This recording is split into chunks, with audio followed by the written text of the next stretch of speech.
Cheers. Cheers!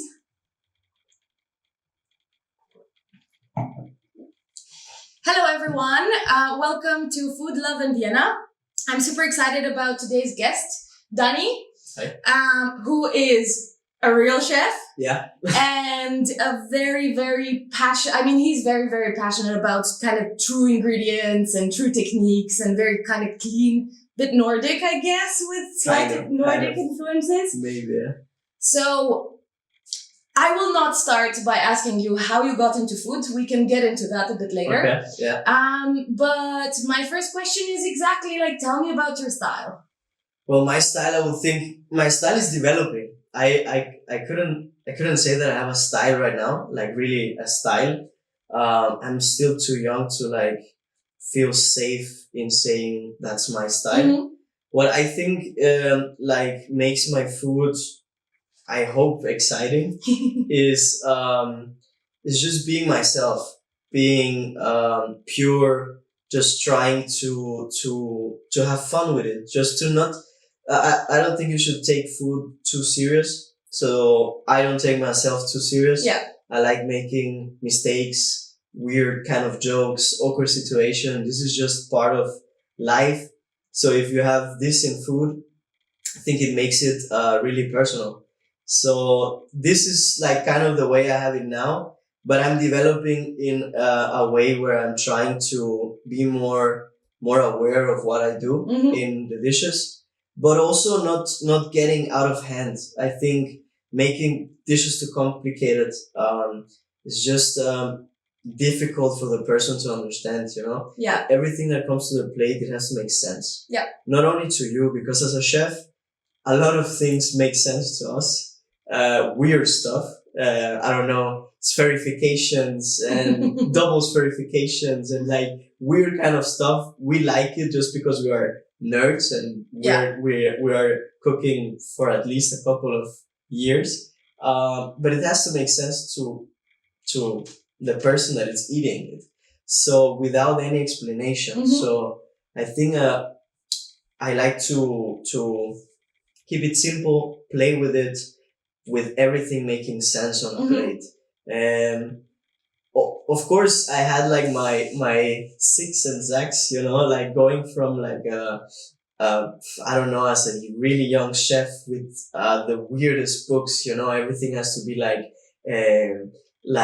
molecular and stuff like that. So you go from like this direction, and then I went to like the super to like the super pure, you know? Yeah. So this is why I feel really comfortable in saying my style is still evolving, because I'm like all these zigzags are like getting a bit smaller. So I'm kind of getting into like this rhythm where it's like more like curvy. So I just slender around all these kind of styles. But while if I had a dish and if I really explain one of my dishes, is always one main component where I try to like push everything of this one ingredient, and then just trying to find what works with it, you know? Like sometimes you find it like, as you said, like really weird combinations. You were talking about pizza made with kimchi and gorgonzola. It's just you have a canvas and you have maybe the main ingredients is not like a food things, but it's an idea and what works with the idea. So just keeping, without getting too abstract, you know, just keeping it really simple, letting the technique is really, really important for me, because it's just the way I was taught. So for me, it was really technique first, then taste, and then the looks. Because if you have a nice technique and the food tastes amazing, it always looks kind of good, you know? Yeah. And it doesn't always have to be super Instagrammable. I mean, you know, there's food beyond and flavor beyond Instagram. I mean, I saw your stuff and you do make very pretty dishes. Thank you very much. But this is also something that I always had. My family has always been really open about art and stuff like that. My brother is an amazing singer.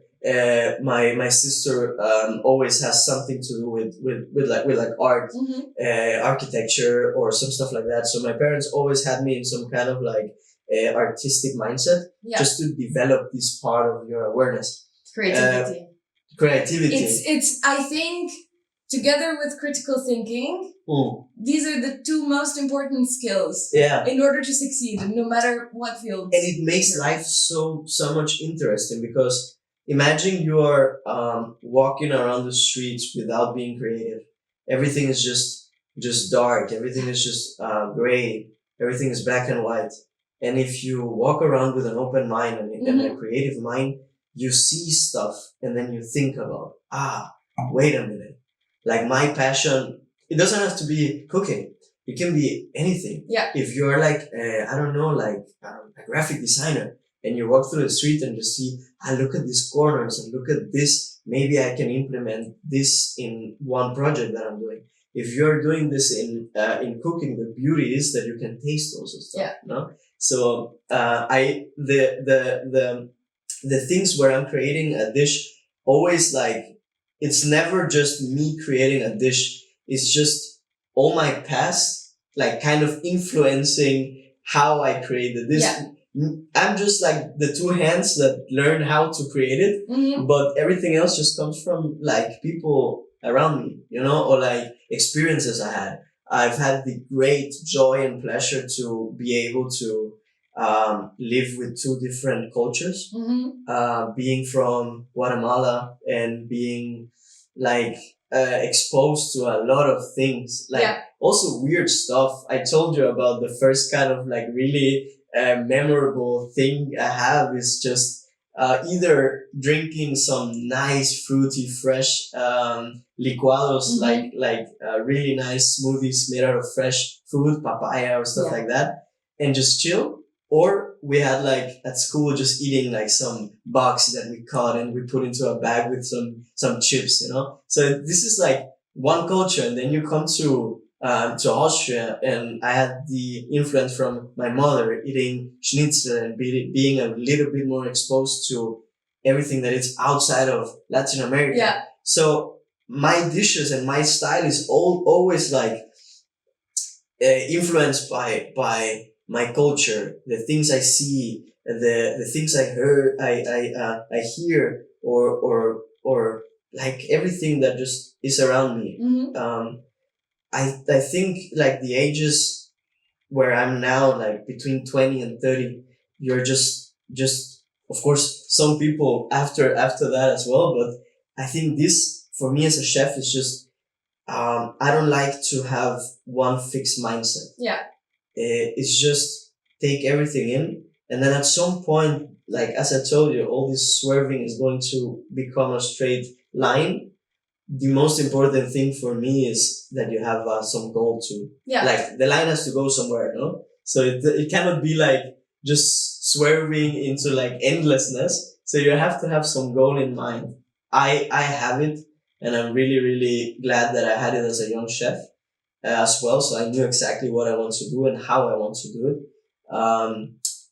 So for me, coming back to the question you asked, is my style is now simple with a lot of fun, with a lot of trying to push the limits of what people like and what not. So for what me, do you mean? I try to for me it has to be an experience. Yeah. So one of my last events, I started off with an ice pop, like an icicle. And the people were just like looking at me like, what is this guy doing? Like, why do we have an icicle? We have to eat it with the hands, and we are getting like kind of messy and stuff like that. So I like to encourage the people to get out of this mindset of like, I wouldn't say that my kitchen is really fine dining, because I try to like really push out of this fine dining stuff, like sitting down and having your plate and stuff like that. So I saw that in the last couple of months, I'm thinking out of this mentality of everyone has one plate or like two or three, but you're eating together. Yeah.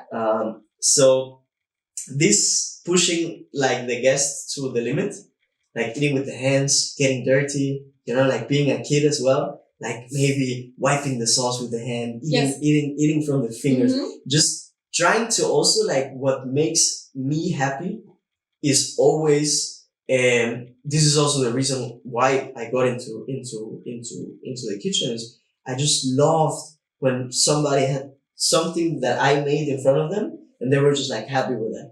And if I can put like some memories of like childhood, like playing with food or stuff like that, or like kind of I don't know, eating together and stuff like that. I think this is now what I enjoy. If this is what I enjoy now, I don't know if it's going to be what I enjoy in 2 weeks, in 2 months, in 2 years. For sure, not in 2 years. In 2 weeks, maybe, but I don't know. This is how I like it now. Just working with people where I have a really nice connection with. Also with the guests, having a really nice connection with the guests. Being not like I'm the chef, you're my guest, and we're together. Yes. So playing with your food, I think, is one of the biggest pleasures. Yeah. And it's actually also one of the things that I'm super into. My brother used to say, Ioana, when you're going to have kids, they are going to be forced to be, perfect and like sit at the table and always you're so obsessed with manners and blah, blah, blah. And at some point I was like, no, fuck it. It was the first time I ate with my hands, actually. And since then, I think there's nothing better than touching your food, feeling your food, smelling your food, experiencing with anything, making a mess, messy tables, amazing stains on the tablecloth. They tell a story. Yeah. So tell me more about you playing with the food. I mean, you talked about the popsicle, and what other kind of fun things have you done? Well, I like to serve a lot. Like getting like super simple, a taco, just eating with your food, with your hands. I like to have people dip the bread into something, or like maybe we had this one dish also, like a really big influence to what I do now is the people that were with me in school. One of them is like one of my best friends, and also the guy where I have my company with.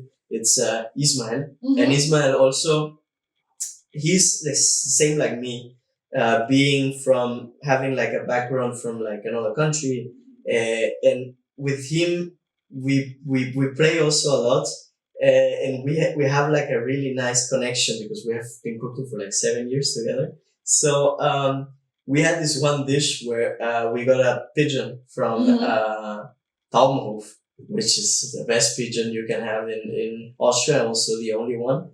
And we serviced this to a really fancy and posh kind of guest, and we served the leg of the pigeon with the feet, like everything, and we wanted them to eat them with the hand, but like seeing, like it was plated like that you see the breast, you see the leg, you see the wing, and you can like kind of draw a line to see half of the pigeon. Yeah. So, and then you have the feet like looking kind of gross.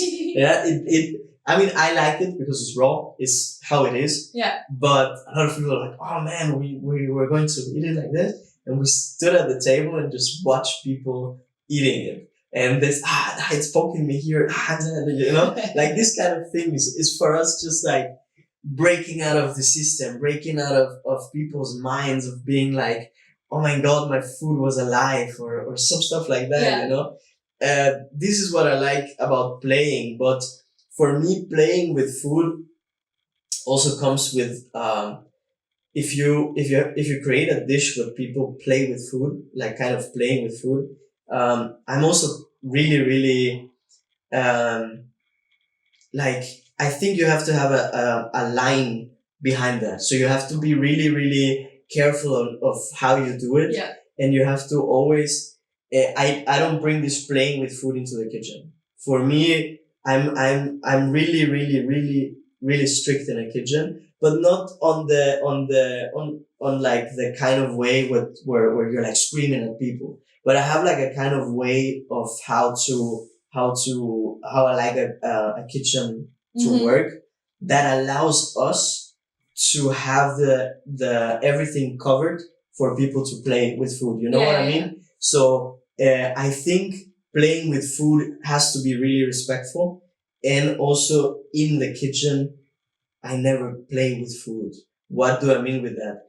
Not like playing, experimenting. It's just like I have so much respect with the product, with the kitchen I am, the utensils I use. It's just the way I learned it. I don't like when people are throwing things or are just using some parts of the animal or of the vegetables or of the herbs or stuff like that. You know, for me, playing with food is really, really good, but there is a line where you have to like stop that and really think about how, like, you have to be responsible to then be able to play with food. You know what I mean? So this is kind of like the middle ground where I'm now, that I have a really nice structure in my kitchen where I know that every place and experiment I do are really, they can be really freaky and really playful and really messy and really, like, really out there. But like everything else, like, taken care of. You know what I mean?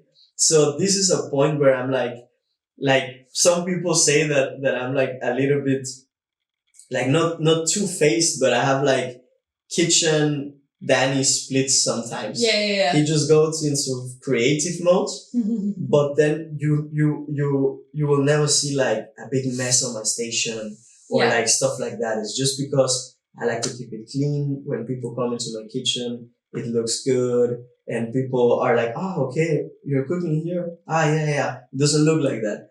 This is like the kind of way I like to have it. But then outside, when the people go outside, it's all about the experience. It's just wow, you know? So it's like, I don't know how to describe it. And this is something where I also like kind of this swerving. I go from like the really strict way, I learned it to, you know, like have the towel here. The board has to come to the end of the table. You have one container for this, everything labeled and everything that. I kind of took like a middle ground of this to like not be like the super French classic, super strict kind of line. But then when I do a dish with this like foundation of everything has a structure, I'm like able to let it go, because I don't have to think about where do I put this? Where do I put that? I can really, really focus on the dish, on the things I'm doing now. So this is like everything behind of a dish that is playful. It's always like a really big structure behind it. So this is something in my mind. It's always a mess just because this is the way I am. It's just boom. So if my mind is a mess, I like to have at least a clean dish. Always when it's if my dishes are fun, they're always like look clean, kind of, in a way, you know. Like it's a line where I like to like keep it still kind of messy, but also like looking clean, looking with kind of a straight line, where you know you're going to have fun, but it's not going to look like a disaster, you know. So everything I found a way through structure and technique to like bring all the ideas I have into like a really, really well put together end product, where you don't get to see the mess I have in my mind. Because I don't know if you've seen that, but you have a lot of chefs that if you really reflect what you have in your mind, things go crazy. Like you see maybe Gagan, you know, where he is just completely mad, and you see it in the plates that he is just one of one, the reflection of his minds without a filter. But this is something where I try to, like, at least for now, let's see how it is in the future. But for now, I like to like have a really, as you said in the beginning, maybe Nordic kind of style and like aesthetics, but still being playful in flavors, textures, temperatures, ways of eating it. This is how I play. Yeah. I like to play with this kind of like stuff without kind of disturbing the aesthetics of the plate. So if you see the plate, you don't know if you have to eat it with the hands or if not. Or if you see something, you don't know how it tastes, you know? Because sometimes if you see a freaky plate, you know the flavors are going to be freaky. Yeah. And if you see like a really, really, like a normal looking plate or like a really well put together plate, you kind of don't know how to expect. And then if you eat it, you're like, oh, wait a minute. This is messier than I really expected it, you know? So kind of hiding away what I think into this aesthetic of like how some people say Nordic kind of way. Just like plain, simple. Yeah. I like the techniques of having just one dot of the puree. Yes, not like going or like a ring, or I hate it when, or like for me it just doesn't make sense if you go with a sauce like this, if you can just go one dot, you know. But this is just my mind of like, just keep it as simple and just let the sauce talk. You don't have to put like 15 dots and then just connect them with a toothpick like they did it in France back in the day. I mean, it was nice and everything. Yeah, but we're past those days. We're past those days, and I think now if you're really comfortable in the way you cook, you don't have to hide it in some crazy plating. You can just keep it super, super simple, and just let what was in your mind talk through flavors and textures and colors and combinations and stuff like that. But Danny, tell me, so last time we met, you told me that you were gonna delve into the world of zero waste. Yeah. And you were telling me about all the questions that you had regarding, okay, what do you do with all the stuff that you've used, but at the end of the day, you still kind of end up with waste. And you told me that you were gonna make Mother's Day meal for your family, right? How did that turn out? What did you make? What did you learn from that experience? I mean, the first thing I learned is just zero waste is really something that is really, really difficult. It's, well, let's say like that. If you just go with the meaning behind is really simple. It's just to reduce or like not have any waste. It just seems really simple. But then if you are, when you're really, really implementing this mentality, you just start thinking about how many different processes are like behind it, you know? It's just, it's not like, oh, so I won't throw anything away. Simple, no? No. You have to think, okay, how do I get my stuff? Like, do I go to the supermarket? To the supermarket? Do I order it? Do I go to the market? How is it going to be packaged? If it's going to be paper, what do I do with the paper? Like, if you really want to do it, it's really zero waste. It starts with that. Yeah. It starts with how is like the product I'm going to convert into a menu. How is it going to come to my house, to my kitchen? So this was the first thing that I was thinking, and I will be really honest with you. I didn't get to zero waste, not even close. But just because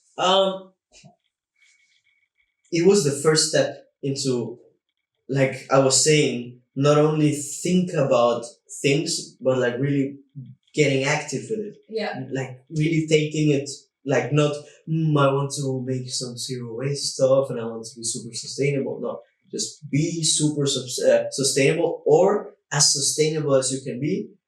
And if you want to do zero waste, is do zero waste or be as mindful of your waste as you can be. Yeah. This is the thing that I learned first. So I went to the market. I picked up my veggies. I picked up my my ingredients that I need, herbs, things like that, and then like cooking, it was, I was thinking, how do I get the most out of the veggies I had? So I had rhubarb. What do I do with the peels? Like what am I doing with this? So I made a syrup to like kind of infuse the flesh of the rhubarb to get more rhubarb flavor into the rhubarb. So you really start thinking about like it's not as simple as just not throwing away stuff. Yeah. Because waste is something that is natural. If you're cooking, you always have some offcuts. You always have some peels or some stuff like that. Now you have to think, um, what do I need to like really make something out of it? It's not just like the syrup is a nice idea, but at the end of the day, if you make a syrup, you still are going to have some waste. So what do you do with the waste? Do you convert it into compost? So it gets really, really complicated. So this is something that I'm really still kind of learning, and I have the real blessing that I'm young and that I have a lot of people that are older than me and are trying out stuff. Yeah. Just because, of course, I'm really I am adventurous. I like to try out new things, but with these kind of things, I'm really just trying to see what people are doing, the mistakes people are doing. This is also something where I'm really learning how to really embrace it. It's just like with the mentality I have, it's like learning by doing. But the thing is, I had a long time I had problems with learning by doing and just accepting that you are going to have failures on the way. Yeah. You always think, oh, I'm going to do this. And it's going to be amazing the first time. Yeah. It's not going to be amazing the first time. It's going to be actually really, really bad at the first time. Because it's the first time you do it. So learning of this like the failures you do is the first step. And then, as I said, I had I'm really, really glad to have the people that are trying right now. Because then I can see, okay, wait a minute. He is doing the same thing I'm thinking about at the moment. Yeah. What is he doing? How is he doing? Like I told you about the silo book. Yeah. Learning. Okay, wait a minute. So the food waste, he does this with the food waste, with the glass waste. They do this, and that. Okay, wait a minute. Can I do this? How do I need it? Yeah. How much is really possible? And this is also something that, like being my end goal to at least have some either a kitchen or like my own place, restaurant, bar, however it's going to shape up at the end of the way. But really thinking about not only thinking about how sustainable my food is, but also how sustainable my business is. Yeah. Also, you have to like be, now that I have seen a lot and I have had a lot of like big ideas and also a lot of ideas that I thought they were big, and then somebody just came and said, bam, no, this is not possible. Which I think is actually not really right. I think everything is possible. Yes. Also, if you're creative enough, you will find a way. You will find a solution, or at least take a step forward, kind of like in science. And experiment. If you don't get to it, you at least kind of learn something. Exactly. And this at least is just a win. But now that what I'm really thinking is like, if I had all these ideas, like you said, the zero waste menu for my mother was really happy. So I checked that box. This was my end goal at the end of the day. But it's more than just achieving. I'm really happy that I didn't achieve the zero waste, because now I started thinking like, oof, I don't have the infrastructure to like really build a zero waste. Mm-hmm. This is also what a lot of people don't think about. They say, I want to have a sustainable kitchen, and I want to work with small farmers, and I want to work as seasonal as possible. You have to have an infrastructure behind that. It's not just, I just buy whatever it is. No, you have to have a lot of different farmers, a lot of and different... understand how they do every single thing. The infrastructure is not just the context and just like being able to order and stuff like that, but it's, as you said, like understanding how it works. Yeah. You really have to, it's not just, I'm going to be sustainable, which...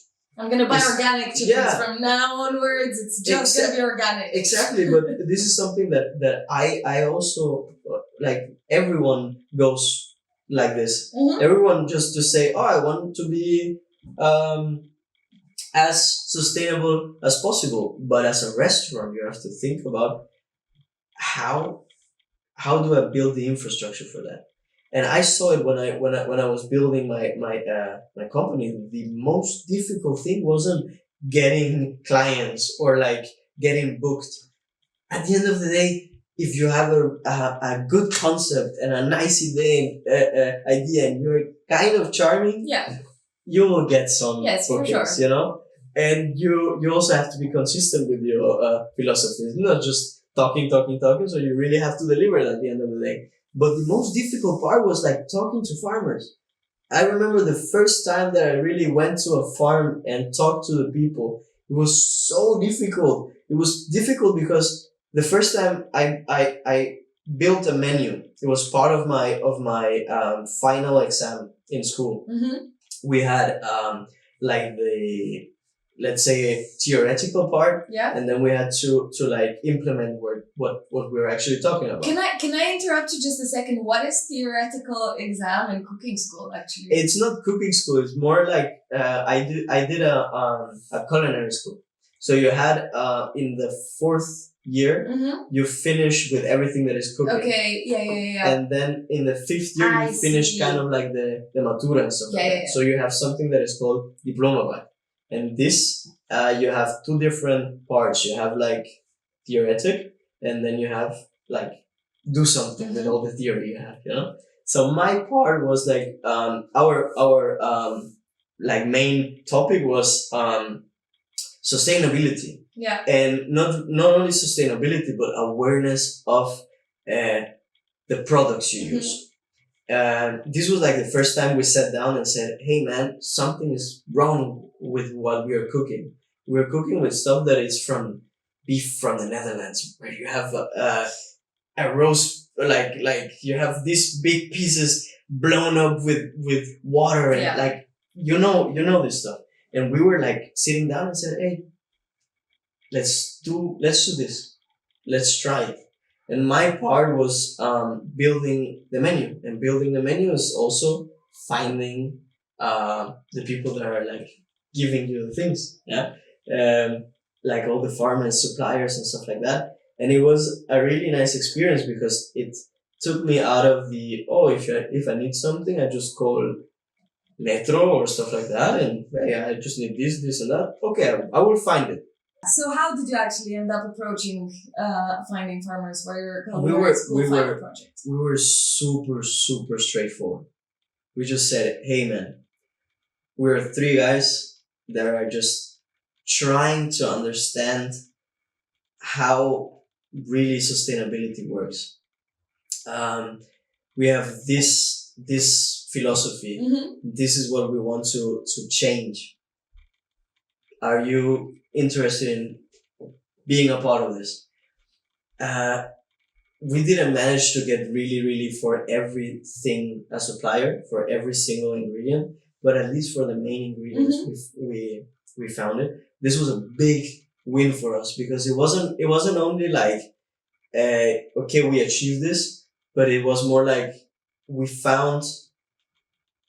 I found two other people that think the same as me, and they are willing to take time to change something. Yeah. Not only I'm not talking about changing the world and changing how people think.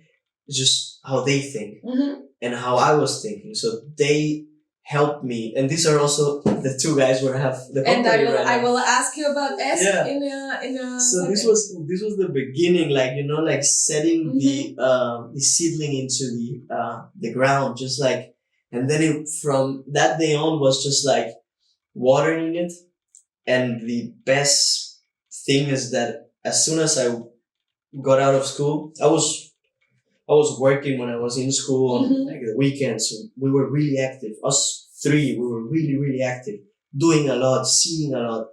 And I think what like pushed me the most to like think about sustainability was seeing a lot of kitchens where it was just all over the place.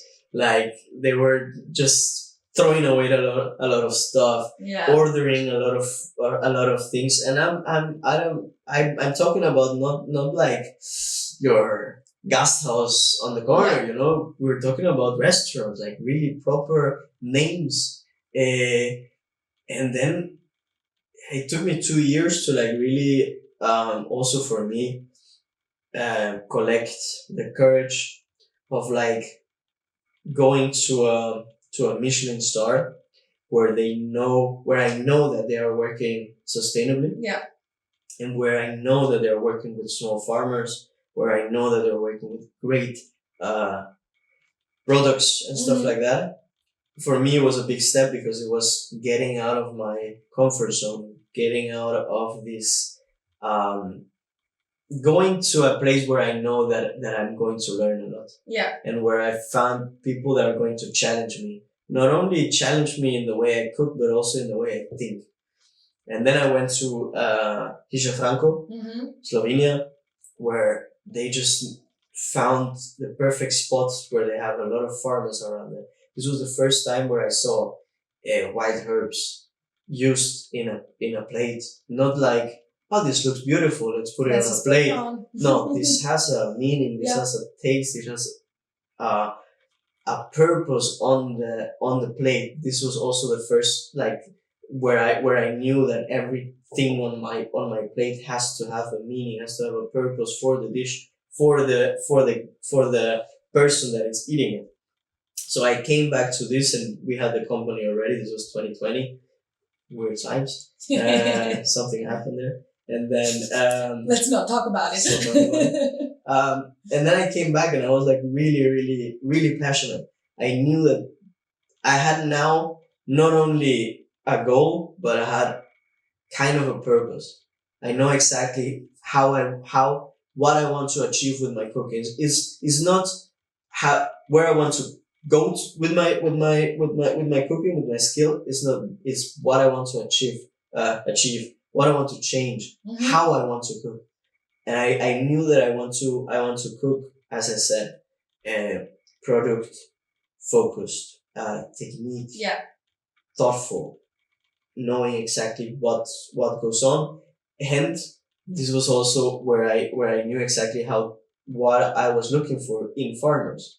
And then coming with 1 year of experience of the company, and coming from like these places where we worked at, it was easier because it was, hey man, we have the company now where we can really buy a product from you, and we want to buy it at the price you say. I don't want to push your prices because this is not sustainable for you, and it's not sustainable for me as well. So let's talk about sustainability. Sustainability is not just I buy organic. This is one part of sustainability. Yeah, but sustainability is sustainability is how the farmer is going to pay, like his tractor, everything. So this is where I really like started. Okay, let's go. And it took us 3 years to like really develop a farmer community where we can go and say, hey man, I work with you. I want your product at your price. Yeah. Don't change it. And I go to a lot of markets. If I have an event, I go to the market and see what is going on. I go to Puchka Market, Biochance, amazing. I go to, of course, there is a lot more the prices are higher, but I know where it's going. I know that it's sustainable for them. I want them to have a higher price. Yeah. Because I know that it's a good product and I'm willing to pay it. And I say it to every guest I have. Hey, this is not your typical carrot. No, this comes from this person. It's not this place. It's this person that makes the product. So this is what I talked as well about being aware of where the product comes. It's not just you cooking. It's not. I'm the chef. I'm the last tiny bit. Yeah, you're transforming something that someone has actually grown from. So at the end of the day, how important am I? You know, like a lot of. Well, you're the translator. I'm the translator, but if I didn't have an amazing paint and an amazing canvas and an amazing environment, and also the guests that are willing to like come to see your show and not only come to see it, but also like are willing to be or are open to whatever I put in front of them. If you see it like that, the chef is just a part of a really, really big thing. Yeah. And this is how I like to think about it. It's just not. Also, as I told you, what influences the plates I do. It's not me. It's a lot of people around me. It's a lot of experience and people that I not even see anymore, you know. But they still kind of find a way. I'm just taking whatever is around me, you know, from the farmer, from the experience that I have, from whatever the guest is like allowing me to do with them. I'm just trying to find a way to all these things just to bring them together. Yeah. And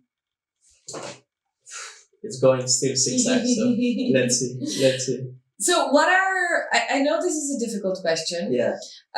It's a difficult question to ask anyone, I'm noticing, whenever I ask like my guests what their like 3 of their favorite ingredients are, and you're like, oh shit, I have to come up with 3. But let's say, you can also give me 3, but don't go rhubarb and asparagus, because it's like, I know it's the season, but that's like far too obvious. It's the easiest. Or if you have like, I don't know, 3 ingredients that are crazy that you love to cook with, or that are kind of pushing your guests out of your of their comfort zone. I mean, you mentioned the pigeon, but what? Give me some more. Well, I don't want to sound like really, really philosophical, but for me, the ingredients right now that I really, really enjoy is first of all culture. You know what I mean? To like cook with different cultures, like trying to like use culture as an ingredient. What do I mean with that? Is I made a chamoy. I don't know if you know chamoy. Yeah. But I made chamoy out of Austrian ingredients. So I used culture from a different part of the world to like implement it into a dish. At the end of the day, the star of the dish was the culture it came from. You know what I mean? Also, I like now fire. I love to experience right now with fire, which my neighbors are like getting a bit concerned because the flames are getting a bit and the smoke is getting a bit too much. But fire as a taste, it just makes anything. And these 2 things are things that are always in season. You know what I mean? Fire you can have in the summer, winter, spring, whatever. If it's raining, you still can have some kind of fire, you know? So these are these 2 things. And then for me, something that I just really, really enjoy right now is like, it's just fat. Just playing with fat, you know what I mean? Being it, like a fatty cheese or like, I don't know, some like rendered fat from some stuff. From this and I know that I'm going a complete different direction. I know, but I love it. Where you're actually wanted to hear, but for me, these three things together just open up so many combinations.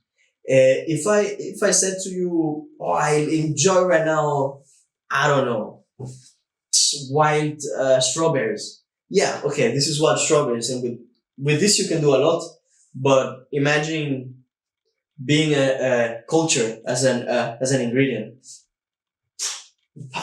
What do you do with culture? Okay, you go now to Latin America, you have so many, it opens up so many things. And then in that you find combinations of flavor. In that you find technique. In that you find, I don't know, people, experiences and stuff like that. So this is why I think like also being a big part of how I do my dishes, it's always combined with something with culture.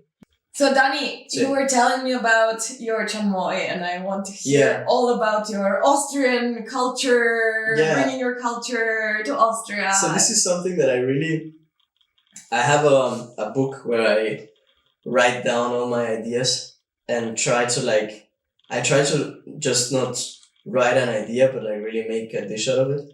So I always had like some Austrian sushi or Austrian mole or Austrian, whatever Austrian. So I try to like implement, as I said, the culture to with the Austrian, the products we have here. So with chamoy, what I did is, I have this way of cooking beetroots that I really, really like. It's nothing like, this is my way to do it, but it's just a nice way to do it. I just cut off the ends with I leave the skin on, and I just put it in the oven 160 until I feel that it's right. Yeah. So you get like this super reduced beetroot flavor. So I took this because I said umeboshi is really, really intense. So you need a really intense flavor. So I used this technique to get the intense flavor out of the beetroot. And then I used pears because it was in season to get a little bit more of this tanginess, this sweetness, this freshness also as well. And then the chiles. So I use, thanks to my father, he's my dealers for chile. He always brings me chile pasa and chile guaque, which are dried chilies, nothing spicy. I always have to explain to the people that chiles are not always spicy. Yeah. You also have how do you call it? Just for the flavor.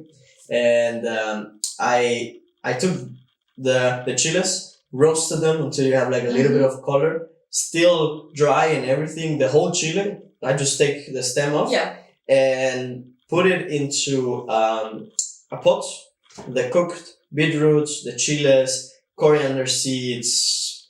I think I used a little bit of smoked salt just to get a bit of tanginess, smokiness inside of there, and then just some vinegar and sugar. Cooked it down, and then when I saw that it was kind of the right consistency, just blended it, and just got this this super sweet. Then you had the kind of burnt chiles taste, the coriander, which I love. Just coriander just brings such an amazing flavor afterwards. It's just you think it's over, and then you have this coming from coriander from the back. It's just really, really nice. And this then I mixed with a little bit of lime juice, just to bring a bit more of the kick into it. And that was it.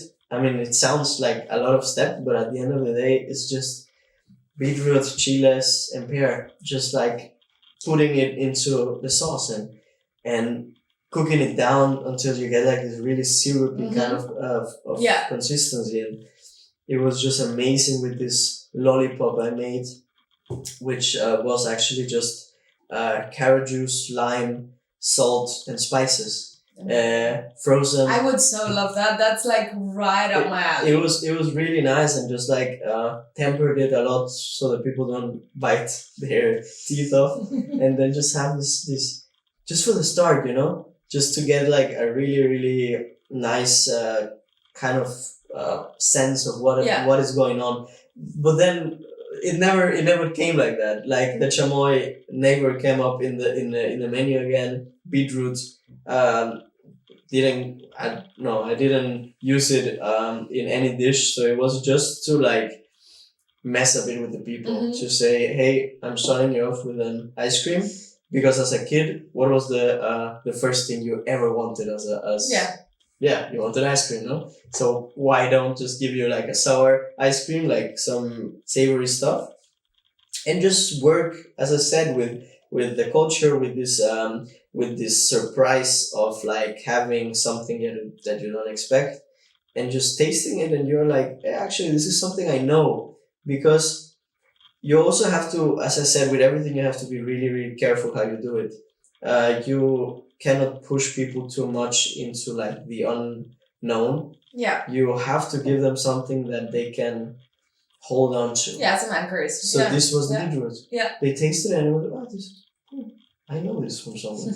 Carrot. It's a bit different, but I know this from somewhere, you know? Yeah. So this is something that I also, I try to like keep people also with me. Not like for them to like just go into like a journey of like weird kind of stuff. So like, okay, just stay a bit with me. I will send you off into like some weird direction, and sometimes I will throw you to the left, and sometimes I will throw you to the right. But still, I'm holding you. Don't worry, you're still in Austria. You still have Austrian smells and taste. So I'm not going to freak you with you. Don't be worried. So before I ask you about Esk, and that will probably be a whole section in itself, I'm curious because you talked a lot about culture, and this is a very hot topic at the moment. I mean, not at the moment. It's been kind of a hot topic for quite some years. And I'm just curious about your views, because there's the side of culture. Oh my God, you're stealing stuff from that culture. I mean, basically cultural appropriation. Where do you think? Where do you think? Oh no! What are the boundaries, and are there any? I think if you think about it, it's just you have to be respectful with it. Yeah. And this is it. If you're respectful with the culture, if I cook something Vietnamese, I'm never saying that I just. This is my culture now because I'm cooking. Yeah. I'm for me it's not more like it's not stealing. It's just it's borrowing and evolving. Paying respect to the culture. Yeah. It's more like chapeau. Yeah. You made it like this. Now I can take this technique that you developed for like years and years and hundreds of years, and now I will take it and I will use it, but not to like make it mine, to like embrace it, to show it to a lot of people. Even if it's a culture that I've just been once in my life, So for me, it's just paying respect to this. Yeah. Paying respect to the people, paying respect to the culture, and kind of like taking your head off. And just going, thank you very much for this. This is what I made from your technique or your ingredient or stuff like that. This is how I see culture. And then there's no boundaries, because if you're always respectful, I think respect pushes a lot of boundaries. Because if you're respectful with a lot of people, you can push them a bit more. You know what I mean? A lot of people are like, oh no, this is something I really don't want to do. But if you do it in a respectful kind of course, it also depends on what topic you're talking about. But if you're talking about food, if they see me as okay, he's treating me with respect, I will let him do a bit go a bit more crazy. Yeah. You know what I mean? Yeah. Just be a bit more free with it, because he's having a lot of respect, and he's thinking about how he's doing things, and not just let's do this. He's just really, really thinking about it. And then culture, you will always have people that say, but you are not from this country. How are you going to cook like this? Just don't call it, traditional Indian curry when you have nothing to do with that culture and you've never been there. But you can use you're trying to make a curry. You're attempting. Exactly. And this is something that I think people have to be also a bit more open about, about culture. I think the people that are offended about maybe me using different cultures in a dish are people that are not open to this kind of cultures. So I think this is also a topic that, like, which is really, really important. Cooking is not only eating. Cooking has a lot of different, it combines a lot of different topics. Yeah. It has a lot to do with ethical topics, political stuff. Yeah. It has to do with a lot of environmental topics. So if you're a really mindful chef, which is the thing that I'm trying to achieve and to think about what I'm doing, you as a chef, your role is to take all these topics and just for people to don't think about it as an offense, but more think about it as let's experience it. Yeah.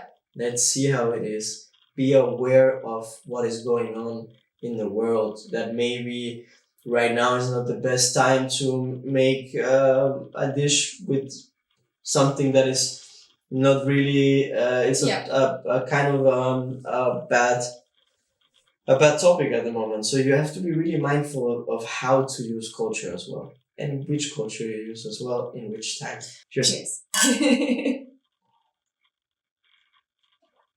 So you keep talking about your company. Yeah. But tell me more about your company. So it is called Esk. It's called Esk. It's called Esk, and actually it's called Nico and Ismail and Nikolai. This is Esk. Esk is also like a philosophy and mentality, but it's us three just having fun. We finished school, like the diploma that I told you we made together. So this was the first time we worked together. We found out that we are thinking the same and we can actually work together, because having friends is one thing, but working together with a friend is just a completely other thing, and also in a kitchen. Very, very difficult. But we managed it, and then we just started talking more and more and being more angry about the situation we were in. And not angry, but it was more like why? Please just explain why it is like that and how can we change it. Yeah. And then one day, it actually started with a summer party from a friend of Nico's family. They said, they wanted to invite a couple of people, and then eat food, and then eat drinks. And we said, let's do it. So we were standing there, and we had the event, and we planned the event, and we made a menu, and we cooked the menu, and people were like super happy, and we felt like this. It felt just so good, because we were outside of the normal thing we knew, which was the normal day-to-day gastronomy life, and we were doing something where the only people that can influence it are us three. Yeah. So it was our mindset, our ideas, our time. Everything was just coming from us. Nobody pushed us. Nobody said, you have to do this. It was, we want to do this. And then, like how everything is, we went to, we finished the event, we cleaned everything up, everyone was super happy, and we were like super hyped, and we took everything and said, hey, we're going to a club. So we went to a club, and then sometime at the end of the night, we just stood and said, hey guys, we have to do something with this. We really have to do something with this. And of course, you talk a lot when it's 4:00 in the morning, and you had a nice evening behind you. But this was the moment I knew that it was a great idea. It was when the next day we called each other and said, hey, do you still remember what happened? Do you still remember what we said? And we all were like, yes, of course. So let's do it. And then we started. Hungover. No. It wasn't that bad, but it was. But it took us like 2-3 days to start. But we started thinking, how can we do it? How is the best possible way? And it took us 6 months to actually develop the concept of Ask, and also developing Ask. What is Ask? Ask is a combination of 4 words that are super important to us. One is artisanal. What does artisanal mean? Artisanal is technique. It's everything we do with our hands. It's it's the passion we put into every ingredient, it's the detail we put into every ingredient. This is artisanal. Not only in the kitchen. I'm not talking just about the kitchen. The beautiful thing about Esk is we are 3 people, so it's Nico in the service, me in the kitchen, and also doing the wine, which is a big passion of me as well, and then Iso, which is one of the best chefs I've ever seen in my life, and we work just so nicely together. So it's artisanal, it brings everything together. Not only our technique, but also the technique of the farmers, the technique of the winemaker, the technique of the Nico making the cocktails and stuff like that. So this is artisanal. Experimental. Experimental is just having fun. Yes. It's just us being us trying things, whatever, like, and this is something, also an environment that is really, really important for us. I heard once that you don't want people to judge you by the best ideas, but by your the worst ideas you ever had. Mm-hmm.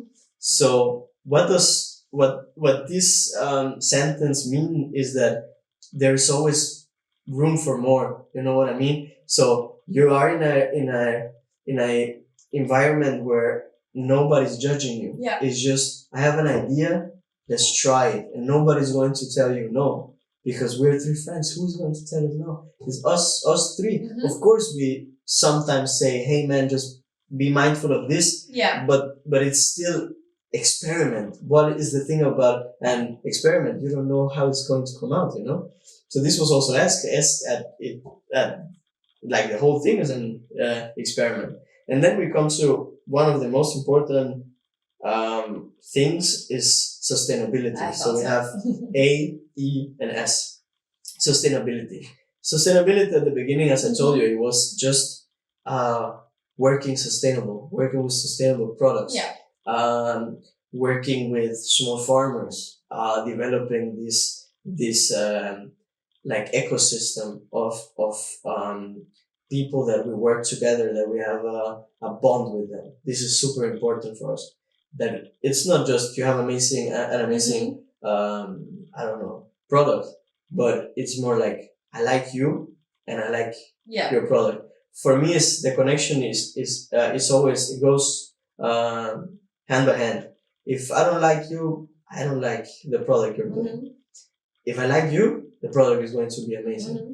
So this is how we like develop this, and then sustainable slowly is going more into like thinking about how is Esk going to develop in the next 5 years. How is the market we are in developing? Yeah. Like really, really thinking about how we are going to build this a structure to be alive in 5 years, which in the gastronomy is something that you're gone in a second, and you're here in a second as well. So you have to really think about this as well. So this is sustainability, which is the passion that like really pushes us, because it's a challenge. Yeah. It's a really, really challenge.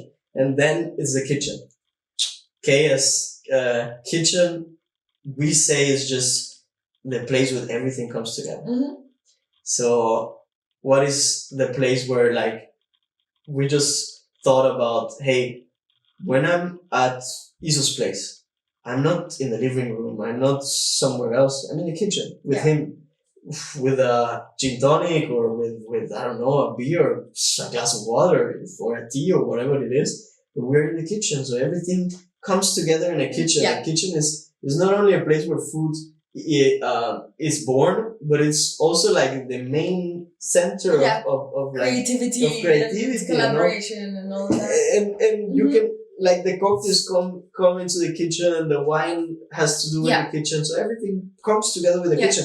But it's also to say that it's not our focus, because a lot of people ask us, "Oh yeah, kitchen. So the most important thing is the food." No. If you're in a kitchen, food is just one part. Yeah. You can be in a kitchen, and if you don't have a nice glass of wine, it's not amazing. So it's like everything together. So this is Esk, but as I said, Esk, just the name Esk is just one part, but the biggest part is us 3. Yeah. It's like 3 guys trying to change the mindset of the guests we have. I developed so much of like me myself as a chef. I just found so much change since I have asked. Just why? Because there is no boundaries. Yeah. There is no head chef that is telling me we cannot do this. No, it's just me sitting together with my two best friends, with my family, and running your dream. Just and do it. We had some hiccups on the way. Like, of course, it started with a big one. We started it was beginning of 2020. So 2020. So we had an amazing plan for the summer, big events coming up, and then we had to stop. But it was amazing because we had to stop and then we had to rethink. Yeah. We had to develop a new idea. It wasn't just events without any restrictions. The restrictions were super nice for us because we saw that Ask has to develop in a way that people can enjoy our service if it's 2 people or if it's 20 people. Yeah. You know what I mean? So for us, just our concept was we're bringing the restaurant experience to your home, to your event. So with Ask, what are the plans, for the future? So Ask is now developing. We started, like we relaunched last week. We started with Ask 2.0, kind of hinting a bit of Norma 3.0. We had a video as well. I think it's super fun as well. So what we are thinking right now is, as I said in the beginning, I am developing as a chef and being like kind of a reflection of what I am and what Iso is and what Nico is. We're developing, changing, and we had 2 years where we're like Ask as it is. So now 2023, we're changing.